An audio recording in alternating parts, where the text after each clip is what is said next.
Dobro jutro, pravo je vreme za Informator za mlade. Današnje teme – interkulturno učenje i razmena srednjoškolaca. Programi razmene srednjoškolaca. Upoznajte Mašu i Enesa. Budite i vi domaćini.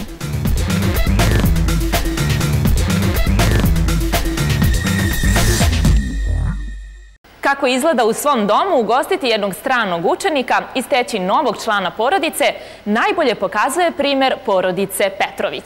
Oni su trenutno domaćini jednoj devojčici iz Rusije i dečaku iz Turske. Upoznajmo ih.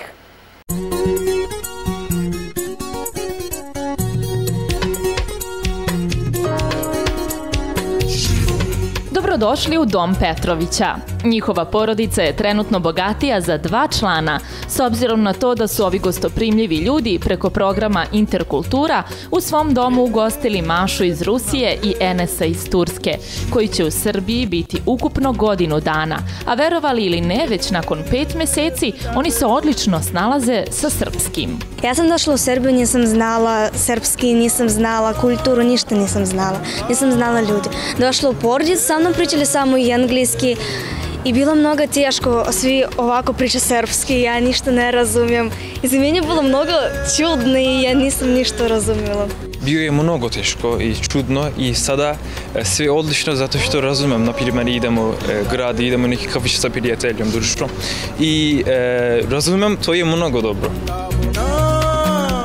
Nekako je lepo ta mladost i to sve ovako, kad oni pevaju, kad se smeju. Ja sam najsretnija kad čujem taj njihov smeh, šale, razgovor, druže se mnogo lepo. Prihvatila sam ih skroz kao moju decu, skroz. I sa onako nekim, tako i ukorima malo i sa zahtevima nekim za sve to što god treba da se uradi, skroz. I to njima godi, vidim da im godi. Porodica je mnogo važna. Ovdje, rekao sam, idemo kući, naprimjer, idemo u neki kafić u gradu, dolazim i tata, mama, sve je mnogo iskren, to je važno i ja obožavam ovo. Volimo da sedimo, na primjer, da pričamo, da razgovaramo o njima, o njihovoj porodici, o njihovom životu, tamo kako je to okruženje i onda ovako neke stvari kad smo čuli, stvarno smo se svi tako iznenadili. Na primjer, Turska, baš je onako, bar Enes, njegova porodica, kako je to vaspitanje Đorđe, pa u neslos kaže da li je moguće da je to tako. Sad Rusija, eto. Maša nam priča sve te njega, kako je to kad ona sedne u voz i onda ceo dan putuje do sledećeg grada. I onda kad je išla u Suboticu kaže pa to je tu za čas blizu, šta je to, 200 kilometara. A po čemu se vaš život razlikuje ovde od zemlje iz koje ste došli? Zima. Nema snijega, ovdje imali Novu godinu i uopšte nemali snijega, za mene je baš to čudno. Turske zemlje i Srbija je mnogo slična, zato što hrana, mentalitet i, na primjer, u gradu stil život i to je mnogo slično, kao isto. Ljudi mnogo iskrene, mnogo druželjubne i mogu da prihvatiti kao prava Srbina. Ja sam sad kao prava Srpkinja i meni je mnogo to drago. Ova Malicka je oduševljena i ako je pisala mami tamo, recimo kada ona kaže jao, nije ni mogla. Najveća dobitak je za nju što je u velikoj porodici. Jer ona sama i onda je potpuno, kad si sam jedinac, ništa nemaš utisak tako. Ovdje je puno kuće i naša, mnogo dece, stalno se nešto događa i tako. Oni prave svoje neka jela, Maša je pravila, mi smo rekli hajde Maša sada nešto, kako se, boršć, ona je kuvala, to je rusko jelo, specijalitet i sad danas ćemo da ručamo rusko jelo. Maša pravi mi joj, svi pomažemo, seckamo luk, kupus i ono sve što nam diktira, fantastično je to bilo. Sve smo pojeli. Sve, fantastično. Onda je Enes pravio jedan dan tursko jelo. Jedan dan jedemo tursko jelo. Fantastično. Đorđe je Mašu i Enesa prihvatio ne kao goste, već kao najrođenije.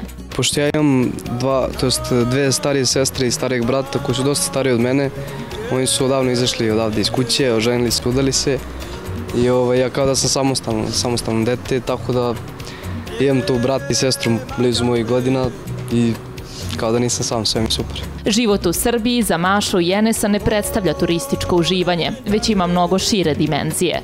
Učešće u razmeni promenilo ih je u smislu vrednosti i sazrevanja. Ja sam stala mnogo porasla osoba i mogu da sama prinjeti neke rješenje u životu. Meni je mnogo to drago. I ja upoznala mnogo ljudi i meni je to mnogo interesantno. Bir kızı sevdim İstanbul, ben ona o kırmızıya hayran. Sen kazan, ben kepçe dönüyorum sokaklarında peşi sıra. Sen kazan, ben kepçe dönüyorum sokaklarında peşi sıra. Ne zaboravite da i vi možete biti domaćin učenicima koji dolaze sledeće godine. Na sajtu afs.org.rs možete pronaći sve potrebne informacije. Osnovni kriterijum je da porodica to želi. Znači, porodice ne dobijaju nikakvu novčanu nadoknadu, prijavljuju se ljudi koji zaista žele jedno ovakvo iskustvo. Znači, ne mora negde da se ode da bi se upoznao svet, svet može da se upozna i u svojoj kući na ovaj način.